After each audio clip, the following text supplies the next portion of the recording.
Think a car costs whatever's on the windscreen sticker.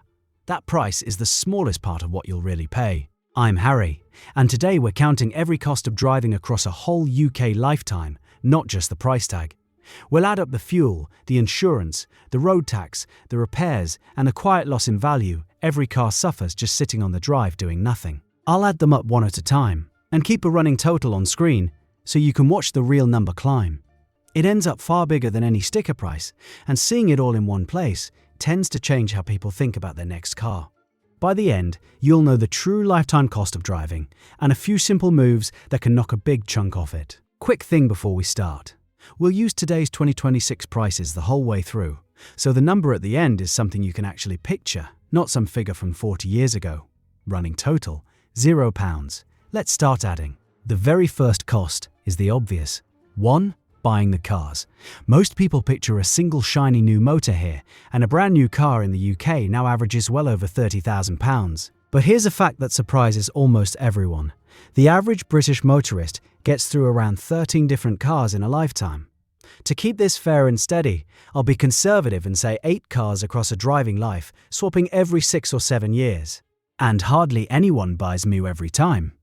The amount people actually handed over for a car in 2025 averaged closer to £19,703, because so many of us buy used. So, let's be realistic and say our driver spends an average of £14,000 each time, mixing a couple of newer cars with several older, cheaper ones over the years. 8 cars at £14,000 each is £112,000 of cars passing through their hands. That's a frightening number on its own, but it isn't quite the true cost. And this is the bit most people get wrong. When you sell or trade in each old car, you get some money back. Across a lifetime, our driver might claw back maybe £32,000 from all those resales. So the real money that vanishes for good on the cars themselves is £112,000 minus £32,000, which is £80,000. That gap, the difference between what you pay and what you get back, has a name, and it's the single biggest cost of owning a car. It's called depreciation, which is just a fancy word for the value your car quietly loses while it sits there. A new car typically loses 40 to 50% of its value in just the first 3 years. Buy a £25,000 car, and 3 years later, it might be worth £13,000. You didn't crash it, you didn't even drive it much. It just got older. So we drop £80,000 into the pot for the cars. Running total, £80,000. Next, fuel. And this is the cost you feel every single week at the pump. The average UK driver covers around 7,400 miles a year. In a normal petrol car doing around 45 miles to the gallon, that burns through roughly 750 litres of fuel a year. Petrol in 2026 has been bouncing around £1.30 to £1.45 a litre, and it actually spiked in March 2026 when tensions in the Middle East around the Strait of Hormuz pushed up the global oil price, which feeds straight through to your local forecourt within a couple of weeks. At today's prices, that's roughly £1,100 to £1,200 a year, just to keep moving. Let's call it £1,200 a year. And here's something worth knowing. More than half of what you pay at the pump isn't even fuel, it's tax. Between fuel duty and the 20% VAT added on top, well over 50% of the price is going to the government. There's a temporary 5p cut on fuel duty that's been propping prices up, but it's set to unwind with rises planned that push the duty back toward 57.95p a litre by 2027. So fuel is more likely to creep up than down. Over our 50 driving years, £1,200 a year adds up to £60,000. Running total, £140,000. Now insurance, the bill you legally cannot avoid. The good news first, prices have actually been falling. After a brutal jump of more than 40% back in 2023, the average comprehensive policy in early 2026 sat at around £560 a year, down roughly 10% on the year before. But £560 is just the middle of the road. A brand new 17-year-old driver can easily be quoted £1,100, sometimes far more, while a careful 45-year-old with years of no claims might pay under £300. Because you're young and expensive at the start and cheaper later, let's use a lifetime average of £600 a year. Over 50 years, that's £30,000 handed to insurers, and that's if you never make a single claim. Running total, £170,000. Number 4 on our list, road tax, properly called Vehicle Excise Duty, or VED. For most ordinary petrol or diesel cars, the standard rate sits around £195 a year. There's a big change worth flagging here too. Electric cars used to be completely free of road tax, but from April 2025, that ended, and from April 2026 even, EVs pay the standard rate, around £200 a year, with an extra charge on pricier models. So the days of road tax being free are basically over for everyone. Tax is one of the smaller pieces of the puzzle, but it's relentless. Every year, rain or shine, at £195 a year over 50 years, that's just under £10,000. Running total, £180,000. Number 5 is the lumpy, unpredictable one, servicing, repairs, the MOT test, and tyres. Every car over 3 years old in the UK has to pass an MOT every year, which costs up to £54.85 just for the test, before anybody fixes anything. Then there's the yearly service, usually £150 to £400. Tyres wear out, and a fresh set of 4 can run £300 to £600. And then there are the surprises. The clutch that goes, the warning light that won't switch off, the part that fails the week after your warranty ends. The average car on UK roads now is nearly 10 years old, and older cars break more. Spread across a lifetime, all of this averages out to something like £800 a year. It feels like nothing in a good year and like a punch in the wallet in a bad one. Over 50 years, that's £40,000. Running total, £220,000. And finally, the stuff people forget entirely, the extras.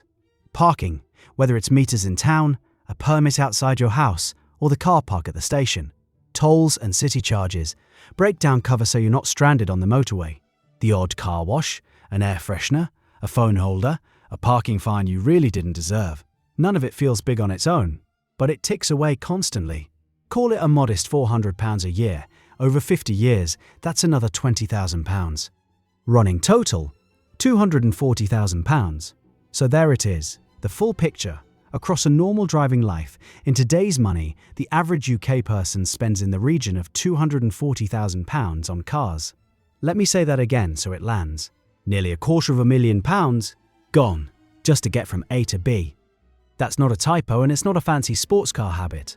That's the boring, sensible version, mostly used cars, average mileage, never making a claim. And to be straight with you, some studies push the figure even higher. One widely quoted UK study put the lifetime cost at around £438,000, but that one assumes you keep buying cars and counts the full purchase price without subtracting what you get back when you sell, which inflates it. The honest, no-nonsense number for most people, once you account for resale, lands closer to that £240,000 mark. Either way, the point is the same. The sticker price is the tip of the iceberg. For most of us, the car is the second most expensive thing we'll ever own, behind only the roof over our heads. £240,000 is a serious house deposit. In some parts of the country, it's a whole house. So how do you make that £240,000 smaller? The single most powerful move, and it isn't close, is letting someone else buy the car new. A car bleeds 40 to 50% of its value in its first 3 years. So if you buy one that's already 2 or 3 years old, you hand that brutal drop to the original owner and keep the difference in your pocket.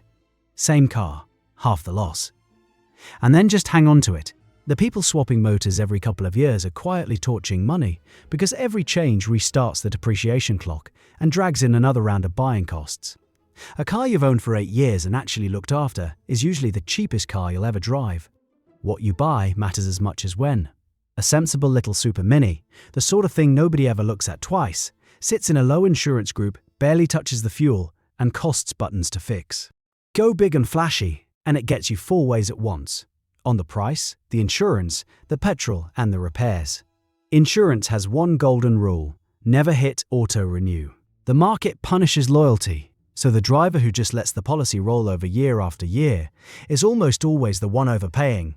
10 minutes on a comparison site at renewal can be worth a couple of £100, and it's a couple of £100 every single year. Fuel rewards, small habits too, fill up at the supermarket instead of the motorway services, where they'll happily charge you a fortune for the exact same petrol. Keep the tyres pumped up, ease off the pedal, and stop carting half your garage around in the boot.